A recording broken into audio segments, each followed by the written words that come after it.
Welcome to the Base Coat Brainiac podcast. My name is Austin Hauser. I am Chief Brainiac over at Base Coat Marketing. And today I have the pleasure of introducing Chris Martinez. Chris is one of my closest friends, a mentor, what I consider a glorified life coach. Chris, I've worked with you for about a year now, and you've helped me get through some pretty challenging times, both personally and professionally. I can confidently say that we would not be here today if it weren't for you. So thank you for being here. Thank you for everything that you've done for us. Oh, man. Well, I'm so excited to be here, first of all, and excited to share with your audience. And you always do this. You give me way too much credit. I think the difference with you and most business owners that we've worked with, and just I would say most business owners in general, it's just the implementation and the focus that you bring to the table, I think is next level. I know is next level. And I think that's one of the things that sets you apart. And obviously the results speak for itself. I mean, you're doing very, very well with the company and serving clients, which is amazing. So thanks, man. Hats off to you too. Thanks, brother. Yeah. So let's first just start by addressing the elephant in the room. And that is, you do not work with painting business owners. You do not own a painting business. So why do I have you here? And in my opinion, you are the best coach that I've ever worked with. And I'll let you know if that holds true after I get back from Tony Robbins in a couple months. But he's taller than me. He's got a bigger head. I've heard he's tall. But the processes, the coaching that you implement holds true for any industry, right? And I want to start by diving into a topic that I think is very undervalued with anybody who owns a business and runs and operates a company. And that is that uncomfortable feeling that you get while running a business when things get stressful. So they always say that when times get hard, that's when most people drop off. And that's why we see such a high turnover rate within the business world. Mm-hmm. So how do you handle stress in running a business? You have a very successful company. What do you do that's different? So let's just take a step back first, right? And kind of define what is success. What is success for me and the clients that we work with, and I would say people in general. With entrepreneurs, the majority of us focus on financial success. And we say, once I make enough money, then that's going to solve all of my problems. But the reality is that success is typically defined by more than just that. You know, there's other areas in your life. And one of the things that I've learned throughout the years is that if for most people to feel truly happy and fulfilled in their life, there's four things that need to be going really well, right? The first one is your physical health. If your physical health isn't going right, isn't going well, nothing else really matters. So, you know, like I know you've had some health challenges in the past. The closest one to me was when my dad got sick with cancer back in 2006. Even though it wasn't happening to me, because he was sick, nothing else mattered. And I saw the impact of that. Now, I've had my injuries in the past through sports-related injuries for the most part. But when you're in pain or you're hurt, or even if you have a really bad headache or a migraine, that's the first priority. So let's define that we need to be in optimal physical condition, pain-free, to make it very lumped down, to feel happy, right? The second one is your mental health. So if you're not in a good headspace, and however you want to define that, if you wake up every day and you're anxious, or you can't even sleep because you've got so much stress, that's the second most important thing, right? If that, well, for whatever reason that may be, if that's not going well, typically you're not going to feel very happy and successful. The third one is going to be the relationships with the people that you have in your life and that you care about. It doesn't matter if there's one person or 1,000 people that you truly care about, that you know that when shit hits the fan, they're going to be there for you. You want to take care of those loved ones. And again, it can be one person, it can be many, many people. Those relationships matter. And there's been studies about longevity in life and satisfaction in your life.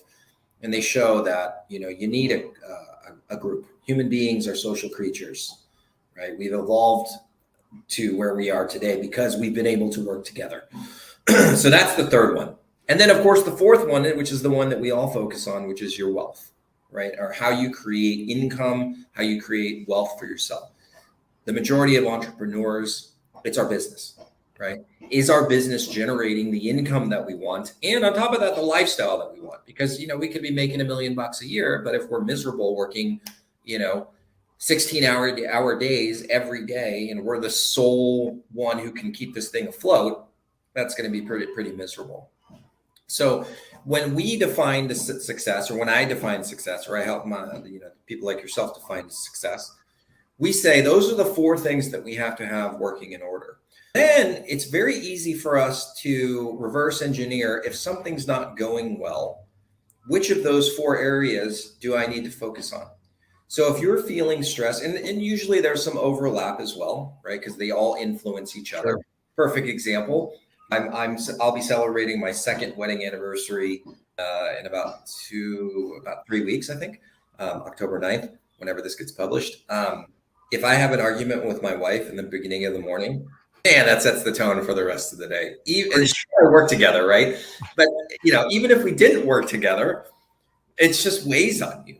Like if I'm in pain, because I do jiu-jitsu, Brazilian jiu-jitsu. So like if I get injured and the next day I wake up and my shoulder's just killing me, or my back is hurting, which in your 40s, your back hurts a lot.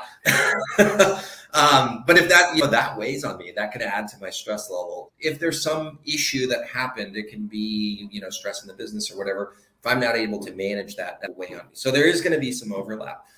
But if there's something specific, like if you can reverse engineer something specific that's going on in one of those 4 categories, your physical health, your mental health, your relationships with the business, then we can pretty much dive in and focus on what's the thing that I need to do, what's the lever that I need to pull that's going to alleviate or eliminate that stressor, right? So I think that's really, really, some of the things that I know, and I think it's a little bit different for everybody, but I have routines that I do every single day. So the first one is I exercise every single day. And you don't have to do an hour-long CrossFit workout where you're throwing a tire over your face every day. Just get a good 15 to 20 minutes of exercise in there. Or it can be, do a stretching routine. If you're older, maybe if you're physically, like you've had some injuries or something, as long as you're moving your body, like changing that physical state and getting the blood flowing, that really, really helps, right? And I do that in the morning, typically every morning, and sometimes I have to do it in the evenings. But I typically try and do that every morning. That puts me in a great state, helps to reduce any stress.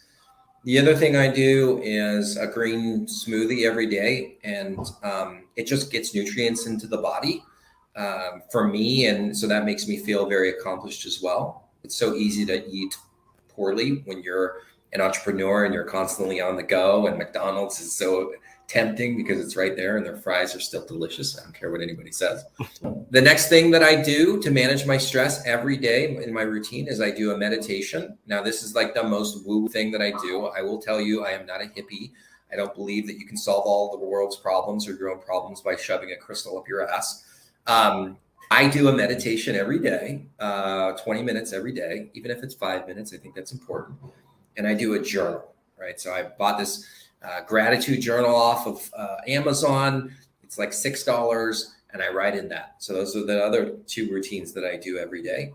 The third thing that I do is gratitude. So send notes of gratitude to your spouse and also to somebody else. And it can be a text message, something that you're showing gratitude to somebody else, reaching out and really just planting that seed of gratitude in your brain. And then the next thing is learning. So like learning something about your business every single day, something related to your craft. So it could be like, if you're an entrepreneur, it could be leadership. It could be sales and marketing if you feel like there's something. There's so many amazing resources out there to help you solve any problem that you are going through. And so I do that. And then you want to make sure that you're teaching that to somebody else. So those are what I do to manage my stress. And then also, just as I mentioned before, like recognizing that if I'm feeling stressed out in one area, I can figure out or pinpoint exactly where that's coming from. And then maybe there's something new that I need to do to be able to attack that stressor and get it out of there. So good. And I want to just back up to a point that you had made is we're essentially reverse engineering success. And an exercise that we had done in the past was you actually had me close my eyes and Mm-hmm. picture what the perfect lifestyle looks like Yeah. in the future. And that was something I'd never really done before. And it was super powerful because then that gives you a roadmap and it gives you a way to get to that point. You also mentioned meditation. I underestimated severely how important that was for me. Yeah. It's hard. And I think a Yeah. lot of people give up because they try it and they're like, oh, this is stupid. I have 15 other things I could be doing with this time that's way more impactful. Yep. But it is a massive difference when you start doing that consistently. And Yeah. then, I'm sorry, Yeah. No, I was just going to say, like entrepreneurs, we've got a million things going on in every moment. Plus, the way that our brains work is we're constantly seeing opportunities. We're constantly seeing things that need to be fixed. I don't know about you, but I walk into any business. Let's just take a restaurant. I sit down at the table and I'm already like analyzing, like, oh, they could do this differently. Absolutely. What if they did this? Like, you can't shut it off. You just need to come to terms that this is the way that your mind works. It's a blessing and it's also a curse. And so with the meditation, the way that I describe it, and again, even if it's just 5 minutes a day at the beginning of your morning, is it gives you the opportunity to take all that craziness that's going on in your brain. Like imagine you're sitting there in a forest and there's all these trees and there's all these things that are like blocking the path to where you want to go. That 5 minutes allows, like imagine this is like kind of like a fairy tale, that the trees kind of part and now you can see the path again. And it allows you to focus on what's important for that specific day. Like we do this every day. For that specific day, everything moves out of the way and I can see exactly where I need to go. And imagine if you build on that every day, 5 minutes a day for 365 days a year. If you can maintain that level of focus, just imagine how much further down the road you're going to be. Right? It's crazy, right? And it's that same concept of getting 1% better each day. Like you don't need to go from 0 to 60. It's just do something incrementally better. And over the course of a year, 2 years, you're going to notice a very drastic difference from where you started at. Yep. And I think that parlays into the concept of just being consistent. And I think that's where a lot of guys fail is they start down a path, they do it for a few weeks and they drop off. What's your, based on your experience, how long do people typically stick with this program before you start seeing drop off? I can use myself as an example, right? And it's not the system that's usually the issue. It's our own self-awareness. So perfect example, using myself as the example. So I learned about this concept. It's called the Core Four. You can Google it. I didn't create it. I learned it from this guy, Russ Perry, who's now has a $25 million business. And then he learned it from this other guy named Garrett White. And then Garrett learned it from somebody else.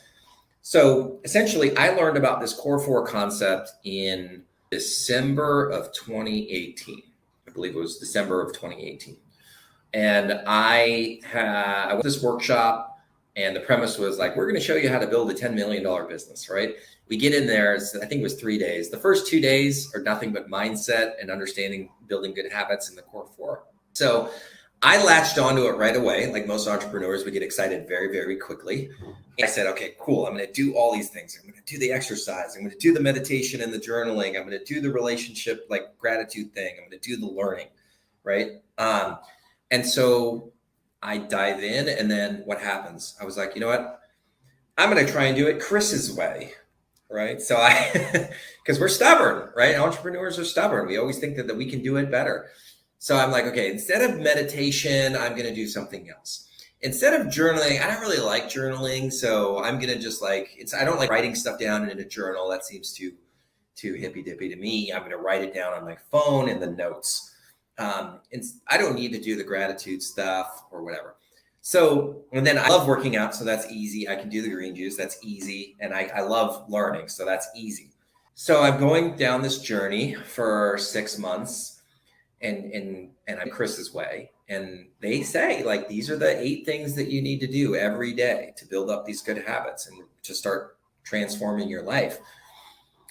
And 6 months go by. And nothing has changed, right? The business isn't better. My relationship with my then girlfriend was not getting better, right? Like I was still having the same issues. And so they have a follow-up event. And I go out to Phoenix, which is where they held it. And I was all determined I was going to show them. I was going to be like, this is bullshit. This doesn't work. I've been doing it. And so then I sit in that meeting and I'm all, like arrogant and like ready to show everybody in the room that this is BS. And they're like, well, okay, so like, show me your journal, right? Well, show me how much how you've been meditating. And I'm like, well, I didn't really do it, and da da da da da. And they're like, okay, well, show me, what's the gratitude thing that you're doing? I'm like, well, I did it like the first couple months, and then that's when I had a light bulb moment, and I was like, this is the issue, is that I've been so stubborn, and I was not self-aware as to my weaknesses, and if I don't change anything, then how can I expect things to change? Like if you continue having the same input, the output is going to be exactly the same. So that's when I was like, you know what do I have to lose? Why not commit to this and see what happens? And so then at that moment, when I kind of realized, man, I'm an idiot, I need to just do the work, right? I need to have the discipline. I need to get out of my comfort zone. Because if I keep doing what I'm doing, I'm going to keep getting what I've been getting. And so then I adopted these new habits and I dove into the things that were uncomfortable, specifically the meditation thing and the journal thing and the gratitude, which I still the gratitude. But when I dove into those things, that's when things started to turn around. And it was, I don't want to say it was instant, but it was within a couple of months, things started to improve. Of course, the business started to improve. My relationship started to improve, and my mental health, my ability to deal with stress and see solutions and not necessarily just the problems. That all changed. Everything started to change. And this sounds super hippy dippy, I get, but it's the reality, And so, like when people struggle, what I see is that they end up focusing on the wrong things, or they don't recognize that they're only doing 50%, which is what I was doing. I thought I was doing 100%, but the reality is that I was only doing like 50%, or I was doing the same things that I was doing before. What I say to everybody is that your business is a reflection of you. The state of your business, the current state of your business, is a reflection of you.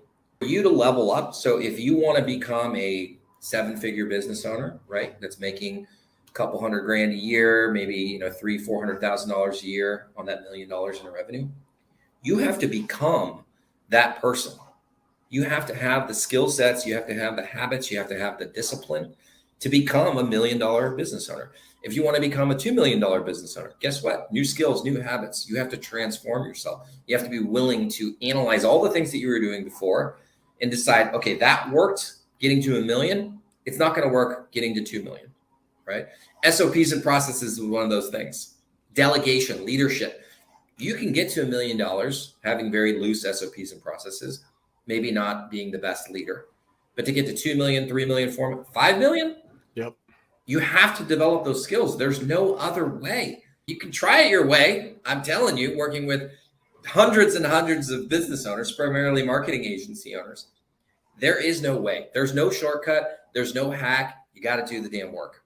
Yep. And then if your goal is to get to $10 million or 20 or $100 million, that's a whole nother level of skills that you have to start to develop. And so getting back to your original question, it really just comes down to the person kind of accepting that there are things that they need to change, and then having the discipline and self-awareness to dive into the uncomfortable stuff. And let's start developing. Let's start leader.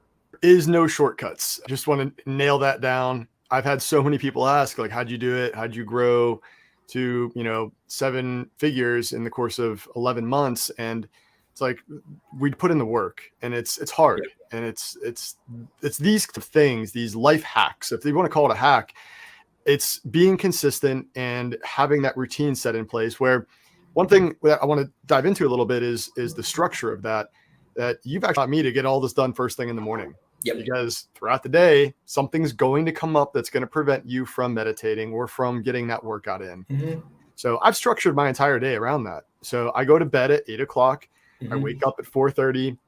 I knock all of this out. I don't look at my phone until 6:30, 7. Then I'm spending time with the family. Then around 8:30, I start diving into my email. Yep. I'm at such a low point starting off every single day. It doesn't matter what happens. we'll address that issue. But game changing, cannot stress that enough. I love that. Yeah, your morning routine, like your personal morning routine, because you have 2 young kids, you got a business that's growing like crazy. I think you've got a couple dozen employees now, around there. 25 employees. Yep. So many potential distractions in your life. The one thing that you can control every day is how you wake up. It's the one thing. Knock on wood, we're gonna wake up every morning, right? You have a very short window. Let's just call it an hour and a half every day that you can control and set the tone for the rest of the day. And I don't know if you've before, I don't really do this anymore because I don't check email before 8 a.m. But before I learned these habits or this system, I remember waking up in the morning and the first thing that I would do is check email. And you get that angry email from that client and you're like, God damn it. And you're stuck. The rest of the day is ruined because you haven't stacked on enough positive wins. And so you're starting the day with a loss and it's so hard to pull yourself out of it. Definitely. So yeah, I love these. Like you call it a hack. I don't know if you ever saw the movie. Oh man, it's with The Rock and Kevin Hart. He's like a CIA agent. Oh, I know what you're talking about. Yeah, Central Intelligence. That's what it's called. Okay. Yep. So just really quickly. So like Kevin Hart runs into The Rock, who was like, not in shape, very, very overweight as a high schooler, and they run into each other. And then obviously you see The Rock's physique. It's very similar to mine. And so Kevin Hart's like, man, what'd you do? He's like, I just did one thing. I worked out every day for 6 hours a day for the last 20 years. Anybody can do it. He's like, it's so easy. But that's literally what it takes. It's like you just put in the work every day. And eventually you'll have the business or the life that you want. So this whole thought process, the mindset that comes along with this, we've actually trained our entire leadership team on how to go about doing this. It's optional, but anytime that we identify an employee that may not be heading in the right direction, I propose this to him. And I'm like, hey, I'm your accountability coach here. You come to me with questions. It is that big of a deal. And, if we want to shift gears a little bit into leadership, I think this is really where something that you should not only be doing it yourself, but imparting this on your team. You brought up a good way to go about doing that when you first introduced me to this whole concept. That is, you do it yourself for what, like 3 months, 6 months? 3 to 6 months, right? The is that you live it, but you don't say anything about it. And other people start to recognize that there's been something going on with Austin. Like, I don't know what it is, but he's got more energy. He's way more happy. Obviously, the business is crushing it. I don't know what it is, but Austin's done something, right? That's kind of the key, is that you want to invest in yourself and go through this program, and others around you start to notice that there's some sort of positive change. And that's when you can start to introduce it to other people. Yeah, so good. And so when we look at leadership, then what traits, in your opinion, should you look for in a leader? And, maybe if you want to even ask this a different way, is what is the difference in your mind between a boss and a leader? I love these questions. So let's define where it starts from. Everything is a reflection of you, as I mentioned before, you, the owner, right? If being on time is important to you in the company, right? Like if you would not tolerate employees showing up to meetings with clients late, then guess what? You better be on time. Every time. You have to hold yourself to the highest standard. Do as I say, not as I do mindset. It doesn't work, right? If you think, well, I'm the owner, I can do whatever I want. Good luck with that. I was in a mastermind time, and there was this real estate guy who was in there, and he owned a real estate brokerage. And he was complaining about how his employees were essentially like there was a lot of back talk and I don't want to say disobedience because they're humans, they're not dogs, but like it was a very toxic work environment based on what he said. And then we were kind of like diving into why that's happening. And at the core of it, he said, I don't care what my salespeople do. I don't care how they act. I don't care what they believe, as long as they sell. So what I heard, and as the words were coming out of his mouth, I was like, well, here are the breadcrumbs, right? You literally just said, I don't care what they do, how they act. I don't care who they are as human beings. I don't care what their values are. As long as they can sell, that's all that matters. Well, no wonder you hire jerks. They can sell, but like, this is the consequence of hiring like that, right? If you don't hire people that align with your company core values, right? So if one of your core values is kindness and these people don't care, like if they're not giving up their seat to an old lady on the bus or on the subway, right? Or if they treat servers poorly at a restaurant, that's going to reflect in the business and how they work for you, right? So as the leader, you have to embody all the values that you expect out of your people, because they will absolutely look to you as the example.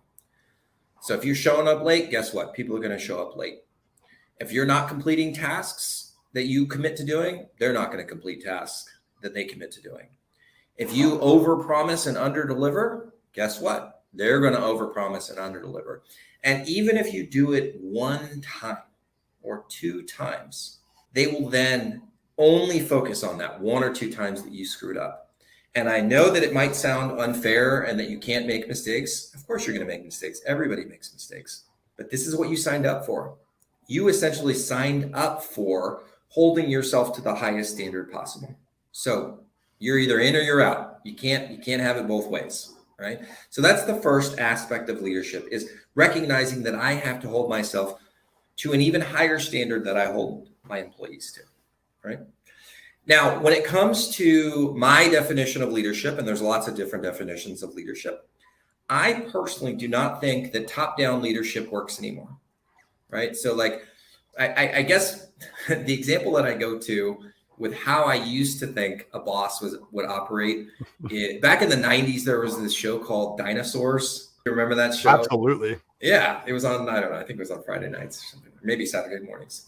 And so do you remember, like, there was the main dad, right, who was kind of like a chubby dinosaur, I don't know. And then he would go into his boss, who was like a triceratops or something like that. Yep. And the boss was always angry. He was always yelling at everybody. He was always telling everybody what to do. Basically saying, like, I'm the man, you're scum, just do what I say. Don't think, just do it, right? Just do it. That was leadership mindset in that show. That actually had a big impact on me, because I thought that's how a boss was supposed to be. Always angry, always frustrated, yelling at everybody else, telling everybody else what to do. I can tell you from personal experience, at least in 2023, that don't work, right? I don't know if it ever worked, but that definitely does not work today. Our role as CEOs, as leaders, as owners of the company, is to find the best people possible, to bring them on our team, empower them to do the things that we hired them to do, just get the fuck out of the way, right? Remove barriers for them and continue to allow them, to empower them to do the things that we hired them to do.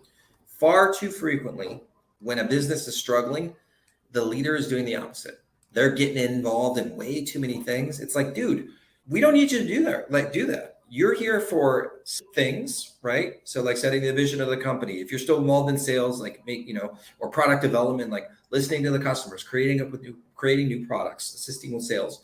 We don't need you to be involved in the customer experience stuff. We don't need you to be involved in HR, right? We need you to stay in your box. So, and when you have the right person, right? This is a key. You have to make sure that you have the right person. All you got to do is support them, say, hey, how are making sure that they're accomplishing their goals, providing them feedback, asking questions, like, oh, I love that you want to do this. Have you thought about this? Or what happens if this happens, right? How are you respond to that? Even though you might know the answer, by the way. And this is one of the things that's most difficult for leaders. Even though you have the answer, you have the answer, you still need to be able to ask the person questions so that they can come up with the right answer. That's a true definition of a leader, is empowering those people to come up with the answers themselves. And that's the style of leadership that I follow and that I see consistently is working, regardless of the industry, right? Doesn't matter if you're a painting contractor or a marketing agency or a doctor or a dental practice or auto repair shop. It doesn't matter, right? Before we move on, I want to just touch on this, is that there is a cost if you continue to answer all the questions, right? If you hire somebody and let's say that they're still getting more, like they don't have as much experience as you for one, or they're new and they don't have all the answers yet. If you jump in and you save the day, it does make us feel very, very good. There's like a little shot of dopamine. Trust me, I still feel it too. A shot of dopamine that happens when you save the day. There's a massive cost to that.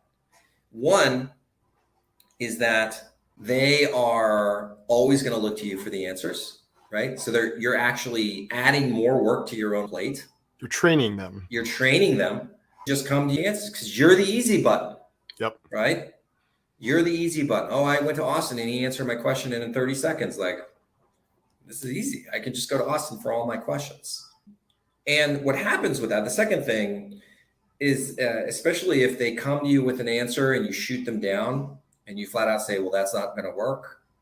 Instead of saying, okay, I really like that idea. I like down the right direction or the right path. Have you considered this? Have you considered what you're going to do if this happens? Right? If you don't do that and you just say you shoot them down, their confidence level drops. Yep. And now they're less likely to come to the table with answers, which is what you hired them to do. You don't need a robot. It's going to help you get back more of your time and help solve problems for you.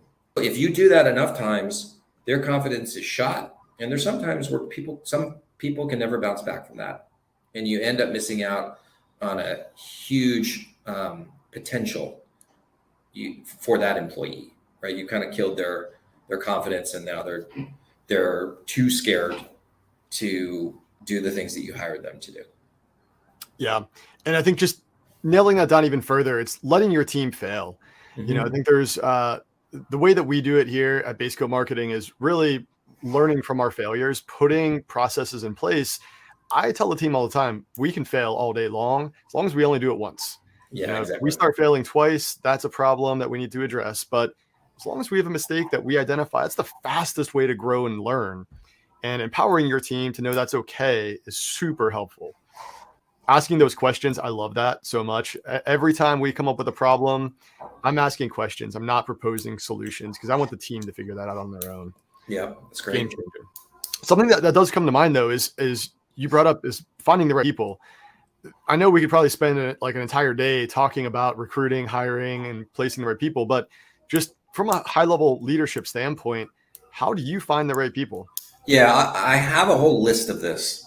I think it's like 6 or 7 bullet points. We call it like readiness. Like, when is that person ready to become a leader? I'm going to give you the top 3, or like my top 3 as of today.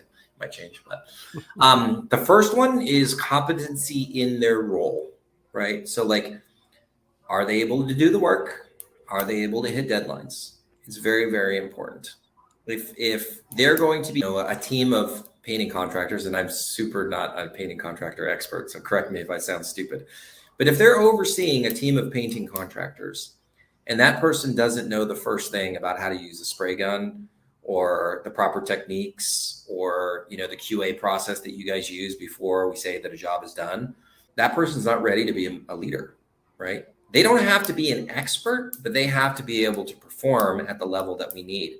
And they have to be able to get things done on time and on budget. It's very important. It's super hard to hold people accountable when you can't hold yourself accountable to that standard, right? So that's the first thing. The second thing is core values. So I don't know if you have company core values. I would highly recommend that you develop them. There's lots of different ways that you can do it. The leader has to embody your core values. So if you have 5 core values, let's say kindness, I'm just going to list off 5. Kindness, attention to detail, happy for everybody else's success, serve first mentality, and I don't know, what's one of your core values, Austin? Be the 20%. Be the 20%, right? So values are the ones that are important to you, and you want to see maybe not all 5, but maybe at least 4 of those core values in every single employee. The leader has to embody all 5, right? So like mine, I said kindness was one of them. If that's not important to them, or they have a history of not being kind, that person's not ready. They're not ready to be a leader, right? Yep. Because again, how are we going to hold everybody else accountable if they're not embodying those values. The third one, and this is a new one to me, and some people might push back on this because maybe their department isn't like necessarily too involved in finances. But for me and us moving forward with every leader that we promote, is the leader has to treat the company money like it's their own money. Every single department is responsible for some sort of financial metric, right? So like your customer success team, they're charged with retention, customer satisfaction. If you don't have like monthly like I do, maybe they're just responsible that every single client that we touch, they have an amazing experience so that we can get more referrals. Yep. Right. So there is a number associated with that. Operations, right? We need to make sure that the work is getting done correctly, on time and on budget. It does not do us any good if we charge the client $10,000 and it costs us $15,000 to get the work done. Right? It's a recipe for bankruptcy. So every department has some sort of financial KPI associated with that.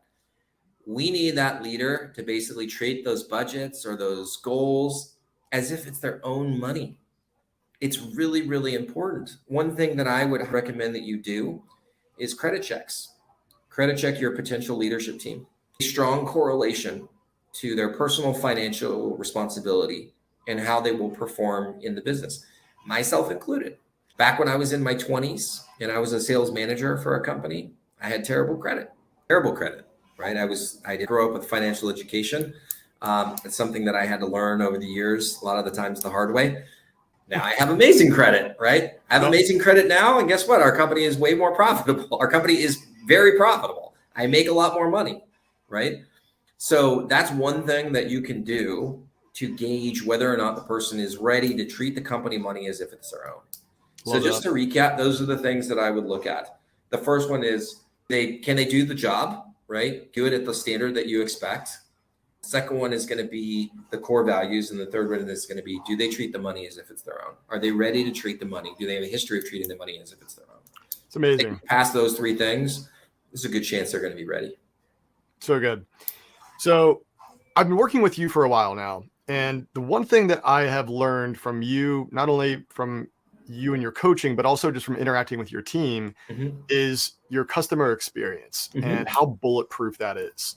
So what I want to do is talk a little bit about that, because I think that this is going to parlay from being a leader to leading a team to how you train that team to run the business properly. And this, again, translates to any type of business out there. So let's start with just a simple question. What is the big difference between customer service and customer experience? Yeah, I love this question, and I'm glad that we're starting here. So most of us have used a customer service line. So let's say, for example, you have an issue with your cell phone, right? Or you have an issue with a trip that you booked and you have to call into Travelocity or whatever company you use, Expedia. Typically, when you're calling customer service, are you happy or are you a little bit aggravated? I'm calling for a reason, right? And it's typically not a good reason. It's usually not a good reason, right? So customer service is essentially cleaning up a mess that had happened. Now, the difference is customer experience is preventing a mess. So how do we do that, right? Before I move on, does it answer the question? So customer service is cleaning up a mess. Customer experience is preventing a mess. So being proactive versus reactive. Yes. So a customer experience team member is actually monitoring the progress of a client or how they're going through the experience with the company, identifying that, there's 3 to 5 key things that we need to watch in this customer, because if we don't nail these 3 to 5 things, guess what? We're going to get an angry customer service call, right? So it's proactive versus reactive. You might be thinking to yourself, well, how do I identify that? Easy way to do this is you look at the last, let's just call it 6 months of unhappy clients and this last 6 months of extraordinarily happy clients. And you analyze like, well, why was this person unhappy? Why was this person happy? And you can start to see a pattern. And I'm telling you, I don't care what business you're in, it's usually the same 3 to 5 things, right? And you just basically can plot that on a spreadsheet. And then you can say, okay, in reality, there might be 100 things that can go wrong. The main ones, the ones that will ultimately determine the success, the happiness of a client, and then being angry and, leaving a bad review are these 3 to 5 things. I promise you there's not more than 3 to 5 things. Yep. And so then when we're building out our customer experience, right, the path that we want our clients to follow, right, you can say, okay, on this date, we need to check in on this one thing, right? On this date, we need to check on these things, right? And you can basically engineer how you get them to be a happy client and then plot out all the things that you do along the way to ensure that they get there. You have a team member that oversees that. And so if that team member recognizes, oh, we missed the mark here, bring that up, right? Guys, we missed the mark with this client. I know based on the data that if we make another mistake in this area, it's a 66% chance that they're going to be unhappy and they're going to leave us a bad review. So I need all hands on deck to get this thing back on track, right? The client typically doesn't even know that this is happening, by the way. Yep. Because when you think about it, if I'm upset about something, or let's just take a service that I was going to cancel, right? The client usually doesn't reach out to you until it's too late. By that time, they're already serving you divorce papers, right? If they're contacting you to tell you there's something wrong, they're pretty much out the door.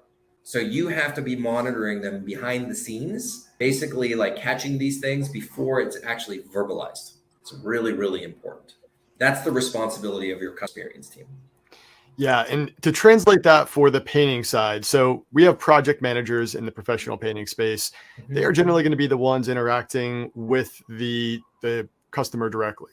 Mm-hmm. So they're going to be the ones overseeing that and identifying, hey, are we going to either lose our reputation or lose a potential referral source? Yep. You're also leaving on the table a potential future opportunity to pull them back in and provide them with another service. Let's say you're painting the interior. They won't call you to paint the exterior if they had a bad service experience the first time. Absolutely. Customer journey is what you brought up, is so critical. So like what happens that we put every single customer through that is going to make sure. You always brought up your experience working at Chuck E. Cheese, mm-hmm. the fact that everything was so process oriented and it had a strict A and B result. That to me really stood out. Yeah, absolutely. So just to put it into context, when I was in high school, I worked at Chuck E. Cheese. This is in the 90s. And the thing that I remember about Chuck E. Cheese that has stuck with me is their processes.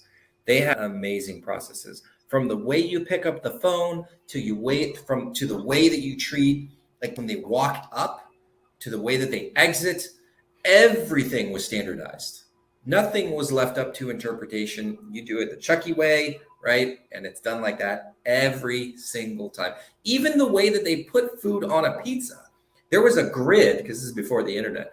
There was a little chart that they had in the chef's area, and it said, an extra large supreme pizza gets this much weight in pepperonis, this much weight in mushrooms. And the chefs would literally weigh the food before it went onto the pizza so that they could control their costs, right? Everything was super, super detailed. Everybody would try to get me to be the mouse, by the way. And people ask me, like, were you ever the mouse? They had a training to be the mouse. And I purposely did not go through that training. So when anybody would ask me, oh, you got to be the mouse, I'm like, you know what? I didn't go through the training. And they should have told me, oh, you got to do the training. But after I would tell them that, they couldn't argue with me. It was just like, oh, okay, well, we can't have you be the mouse because you didn't go through the training, right? So the Chuck E. way. It sounds like a horror.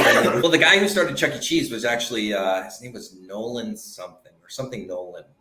And he started Atari. And this was his place to test out new games and to test out the games. And I think then it's been sold because I don't think Atari exists anymore. But fascinating. I did not know that backstory. That's very interesting. I think his name was Nolan Bushnell or something like that. Huh. I've gone with Chucky, not Nolan, but yeah. Yeah, so getting back to customer experience, because we talk about processes and we could spend an entire day talking about the importance and how to build processes. Mm-hmm. But when we're looking at customer experience in particular, we went through a particular training exercise in Las Vegas whenever I was out there with you. And I'd like to just role play here for a moment. Have me pretend that I own a painting business, which I don't. I'm a marketer. And walk through that exercise because I think it's eye-opening what else you could be doing to help improve your overall customer experience. Yeah. So this is Something that all of you can do with your teams. I would recommend that you do it on like a quarterly meeting or whenever you have everybody together.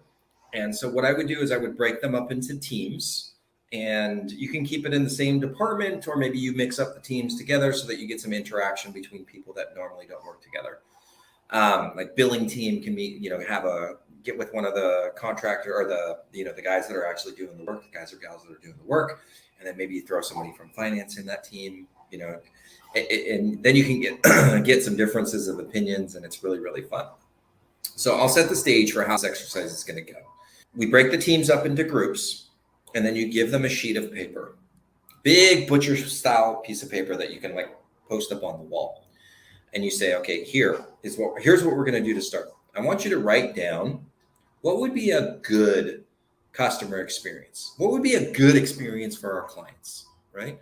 And so they get together in their groups. You give them like 5 minutes, and they start writing stuff down on this sheet of paper, right? So like I would say, Austin, I'm going to propose, So let's just propose some examples. Let's go through it together. So setting expectations, showing up on time, let's say communicating deadlines, right? Cleaning up after the job. Like that is standard procedure. Like if we don't nail those, why are we even doing this, right? Perfect. I like it. So if Austin were in a group, the group would write these things down on a sheet of paper, right? And all the different groups are doing the exact same thing. So then we say, okay, Austin, your team's now going to present to the rest of the group.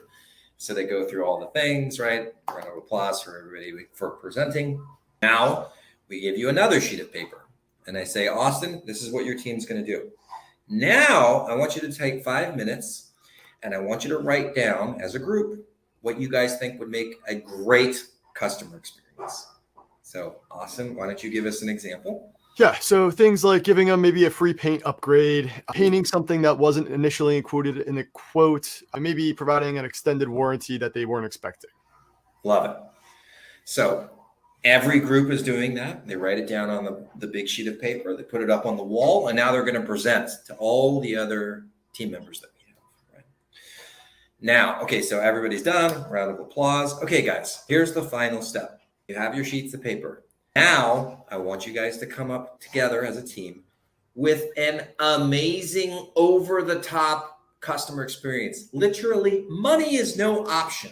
The confines of our dimension are not a restriction. You can do anything.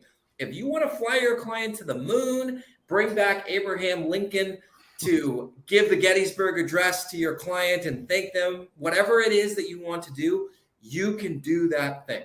So Austin, this is what you have to do. 5 minutes, go. So Austin, why don't you walk us through? Yeah, so why don't we buy their house, we'll paint every wall for free, and we'll paint all their neighbors' houses for free while we're at it.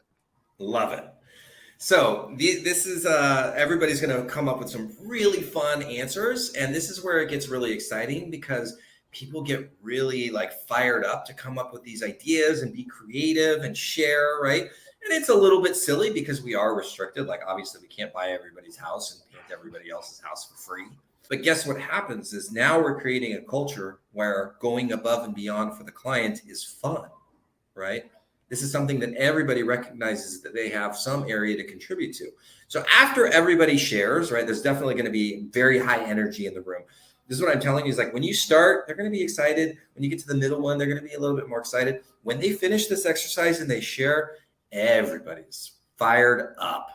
They're so excited. They're having a ton of fun. We're laughing. We're sharing. Everybody recognizes they're on the same page. So here's the good part. We can't buy everybody's house, right? We can't paint their houses for free. But there's a lot of good ideas that we can take out of this that we can actually apply in the real world.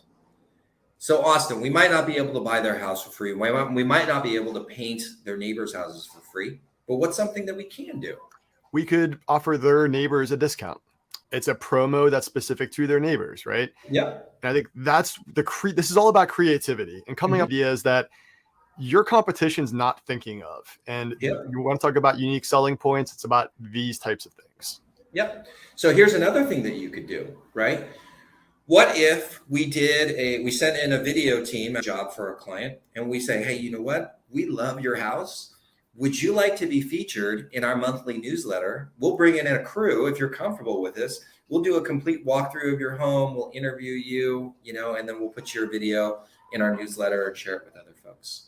Is that something that we could do, right? That's a pretty cool customer experience for them to kind of be the profile of our online newsletter, right? Give them some notoriety and recognition. They're going to have a great experience. And then, of course, that's a marketing piece that we can use elsewhere, right? And then on top of that, we use your coupon idea, Yeah. And, it's those things that people love to talk about themselves. So you put them in front of a camera, that's just one more notch on your belt that they're going to be able to walk away happy. Yeah. One thing that actually came out of us doing this exercise before is we said we want to take somebody to the moon. Well, we obviously can't take them to the moon, but we can send them a plush, toy that's like a space shuttle. And it comes in a welcome box, and it's just got a handwritten note that says, we're so excited to take this journey with you and help your business, reach the stars, something like that. Like they're going to get that. And I promise you that's going to sit on their desk, or they're going to give it to their kid. And that's going to be a part of their, the next 10 years. And they're never going to forget who gave them that. And that's you. And that plush toy cost you $10, maybe $30 with shipping. It's a huge benefit to you. And that all came because we went through this crazy exercise. It's amazing. Chris, we have touched on some very in-depth topics that honestly, like I said, we could spend an entire day diving into some of these. We spend months. Yeah, it's insane. So before we part ways, is there anything else that we should discuss, or any other final words that you would like to impart on those listening in? I hate to say it like that there's one big thing, because there isn't one big thing. There's different things that are important for different phases that you're in the business. So if I were to give you one, I would just go back to kind of recognizing that the business is a reflection of you, and where the business is at today is a reflection of where you are as a person. So that takes vulnerability, that takes self-awareness, that takes the strength to be able to say, I am the reason why the business is at today, where it's at today, both positive and negative, right? Far too often I see people blaming others. Oh, it's the economy. Oh, it's this damn government. Oh, it's this competitor, right? And the reality is that you have control. This is one of the most empowering things of being an entrepreneur, is that you have control as to where the business is going to go. You have control as to how you're going to adapt and overcome any of the challenges that you might be facing. To me, that's one of the most empowering, enlightening, exciting things of being an entrepreneur, is that the buck stops with you and you have the power to determine your future. It takes great self-awareness and all the other things that I mentioned, of being vulnerable and being willing to change. But at the end of the day, it's kind of cliche, but you determine your own future. And so if you dive into the things that are uncomfortable, and you commit to expanding the things that you're good at, becoming a better leader, becoming better with the finances, all the non-sexy parts of running a business, if you commit to doing that, then in my opinion, there's nothing that you can't achieve. There's no reason why you couldn't run a $10 million company, a $100 million company, a $1 billion company. I met a guy who ran a $4 billion publicly traded company. He's no different than you or me. He had specific skill sets. Same thing. He was a giant dork. He wasn't charismatic. He was this short little guy who was just this guy runs the company. But they just have, different skill sets. They have different skill sets. And I guarantee you along the way, they have dove into learning unsexy things that were not comfortable to them. And now they're out where they're at. So ownership. That's our core value number 3. And with that, Chris, thank you again for taking the time out of your day to jump on this podcast, man. Yeah. Thanks for having me, brother. Talk soon.